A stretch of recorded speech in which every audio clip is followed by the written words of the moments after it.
Hi welcome. എല്ലാവർക്കും സുഖമല്ലേ? എല്ലാവരും സന്തോഷത്തോടുകൂടി ഇരിക്കുകയല്ലേ? പഠനമൊക്കെ എങ്ങനെ പോകുന്നു? ഉഷാറായി പോകുന്നുണ്ടോ? നന്നായി തന്നെ പഠിക്കുക. നമുക്ക് HSL നേടിയെടുക്കണം. HSL നോട്ടിഫിക്കേഷൻ്റെ കാര്യങ്ങളൊന്നും വന്നില്ല എങ്കിൽ കൂടിയും ഇപ്പോഴേ പഠിച്ചിറങ്ങിയാലായിട്ട് നമ്മുടെ സിലബസ് നല്ലൊരു വാസ്റ്റായ സിലബസാണ്. അപ്പോൾ നമുക്ക് ഇന്നത്തെ ക്ലാസ്സിലേക്ക് കിടക്കാം. നമ്മൾ കഴിഞ്ഞ ക്ലാസ്സിൽ എന്താ പഠിച്ചുകൊണ്ടിരുന്നത്?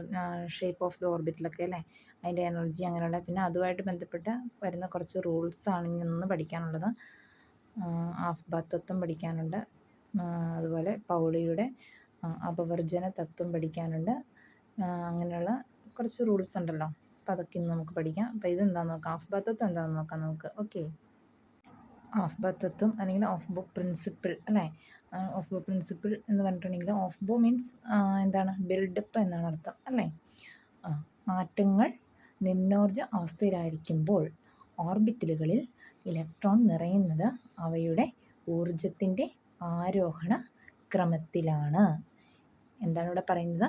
ആറ്റങ്ങൾ നിമ്നോർജ അവസ്ഥയിലായിരിക്കുമ്പോൾ, നിമ്നോർജ അവസ്ഥ എന്ന് പറഞ്ഞാൽ താഴ്ന്ന സ്റ്റേറ്റിൽ, നമ്മുടെ എക്സൈറ്റഡ് സ്റ്റേറ്റും താഴ്ന്ന സ്റ്റേറ്റ് അങ്ങനെ പറയാറില്ലേ, ലോവർ സ്റ്റേറ്റ് എന്ന് പറയാറില്ലേ, അതാണ് നിമ്നോർജ അവസ്ഥ എന്ന് പറയുന്നത് കേട്ടോ. ഓർബിറ്റലിലായിരിക്കുമ്പോൾ ഇലക്ട്രോൺ നിറയുന്നത് അവയുടെ ഊർജത്തിൻ്റെ ആരോഹണ ക്രമത്തിലാണ്. നമുക്ക് നോക്കാം എന്താന്ന്. ഹാഫ് ബാത്ത് തത്വം അനുസരിച്ച് ഇലക്ട്രോൺ ഫില്ലിംഗ് നടക്കുന്നത് എങ്ങനെയെന്നാണ് ഈ പിക്ചറിൽ കാണിച്ചിരിക്കുന്നത്. നോക്കി, എൻ എന്ന് പറയുന്നത് നമ്മുടെ principal quantum number, L azimuthal quantum നമ്പറാണ്. നമ്മുടെ എനർജിയുടെ അടിസ്ഥാനത്തിലാണ് ഇലക്ട്രോൺ ഫില്ലിംഗ് നടക്കുന്നത് അല്ലേ. താഴ്ന്നതിൽ നിന്ന് ഉയർന്നതിലേക്ക് പോകുന്നതായിട്ടാണ് ഇവിടെ കാണിച്ചിരിക്കുന്നത്. മനസ്സിലായില്ലേ? അടുത്തത് പൗളീസ് എക്സ്ക്ലൂഷൻ പ്രിൻസിപ്പിൾ അല്ലേ, പൗളിയുടെ ഒഴിവാക്കൽ തത്വം അല്ലെങ്കിൽ പൗളിയുടെ അപവർജന തത്വം. എന്താണ് അദ്ദേഹം പറയുന്നത്? നമുക്ക് നോക്കാം. ഒരു ആറ്റത്തിലെ 2 ഇലക്ട്രോണിന് 4 ക്വാണ്ടം സംഖ്യകളുടെയും ഗണം ഒരുപോലെ ആയിരിക്കില്ല.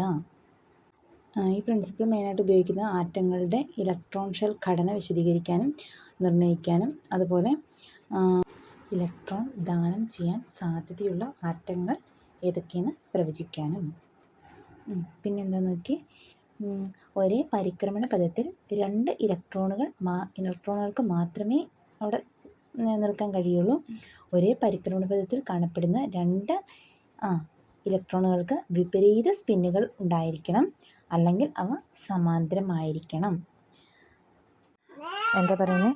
മുഖ്യ ക്വാണ്ടം സംഖ്യ എന്നാൽ ഒരു ഷെല്ലിൽ ഉൾക്കൊള്ളാൻ കഴിയുന്ന പരമാവധി ഇലക്ട്രോണുകളുടെ എണ്ണം എത്രയായിരിക്കും? 2n² ആയിരിക്കും. പരമാവധി 2n² ഇലക്ട്രോൺ ഉണ്ടെന്ന് നമ്മൾ പറഞ്ഞില്ലേ. അപ്പോൾ 2n², n എന്ന് പറഞ്ഞാൽ പ്രിൻസിപ്പൽ ക്വാണ്ടം നമ്പറാണ്. അപ്പോൾ ഇവിടെ എന്നിൻ്റെ സ്ഥാനത്ത് വരുന്ന വാല്യൂ എത്രയാണ്? 1s വരുന്നു അല്ലേ. അപ്പോൾ ദെൻ നോക്കിക്കേ, അങ്ങനെയാണെങ്കിൽ 1sൻ്റെ കാര്യത്തിൽ, 1s ഓർബിറ്റലിൻ്റെ കാര്യത്തിൽ നമ്മുടെ 2n² വാല്യൂ 2 ആയിരിക്കും. 2s ആണെങ്കിൽ എത്ര വരിക? 8 വരും. 2p ആണെങ്കിൽ 2p ഓർബിറ്റലിൻ്റെ കാര്യത്തിൽ പ്രിൻസിപ്പൽ ക്വാണ്ടം സംഖ്യ എത്രയാണ്? 2 ആണ്. അസിമുത്തൽ ക്വാണ്ടം നമ്പർ 1 ആണ്. കാന്തികം അങ്ങനെ ഓരോന്നിൻ്റെയാണ് തന്നിരിക്കുന്നത് കേട്ടോ. Then thank you. അടുത്ത ക്ലാസ്സിൽ നമുക്കിനി അടുത്ത 2 റൂളുകൾ പഠിക്കാം. ഓക്കെ, എല്ലാവരും ചാനൽ സബ്സ്ക്രൈബ് ചെയ്ത ശേഷം വാച്ച് ചെയ്യുക. എല്ലാവരിലേക്കും ഷെയർ ചെയ്യുക, ലൈക്ക് ചെയ്യുക കേട്ടോ.